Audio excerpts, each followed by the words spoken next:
కార్యకర్తలు వేలాదిగా పాల్గొని జయప్రదం చేయాలని తిరుపతి జిల్లా గూడూరు జనసేన నాయకులు కొణిదెల మునిగిరీష్ పిలుపునిచ్చారు.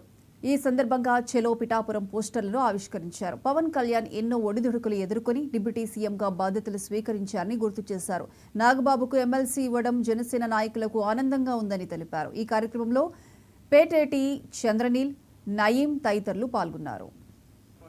నేత హోదాలో ఒక అపోజిషన్ పార్టీ నుంచి ఎన్నో ఉద్యమాలు చేసి 10 సంవత్సరాలు పోరాడి ఈరోజు ఆంధ్ర రాష్ట్ర ప్రజలకు విముక్తి కలిగించి తను బాధ్యతలు తీసుకున్నటువంటి 8 నెలల కాలంలోనే అనేక సంస్కరణలు, కార్యక్రమాలు, పంచాయతీల అభివృద్ధి కానివ్వండి, అటవీ శాఖ కానివ్వండి, ఎన్నో కార్యక్రమాలు ఎక్కడ లేని విధంగా ఈ రాష్ట్రం ఏర్పడినప్పటి నుంచి కూడా ఇప్పటి వరకు ఏ ప్రభుత్వ హయాంలో చేయనటువంటి అనేక అద్భుతమైన కార్యక్రమాలు మా పార్టీ అధ్యక్షులు పవన్ కళ్యాణ్ గారు చేస్తున్నారు. ఇది మొట్టమొదటి ఆనందోత్సాహాల మధ్య జరుగుతున్నటువంటి ఆవిర్భావ సభ.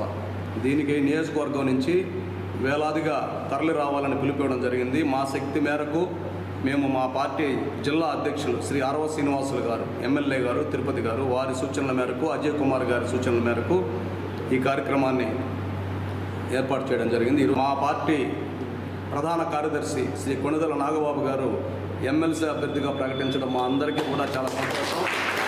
అతి త్వరలోనే వారు రాష్ట్ర మంత్రిగా బాధ్యతలు తీసుకుంటున్నారు. మా అందరికీ కూడా ముఖ్యంగా జనసేన పార్టీ చిన్న కార్యకర్తలకు కానీ అందరికీ కూడా అందుబాటులో ఉండేటువంటి వ్యక్తి కాబట్టి భవిష్యత్తు రోజుల్లో జనసేన కార్యక్రమాలు ముందుకు తీసుకెళ్లేదానికి నాగబాబు గారు మంత్రి అయిన తర్వాత ఎంతో బాగుంటుందని మేము ఆశిస్తున్నాం. ఈ సందర్భంగా నాగబాబు గారికి హృదయపూర్వక అభినందనలు.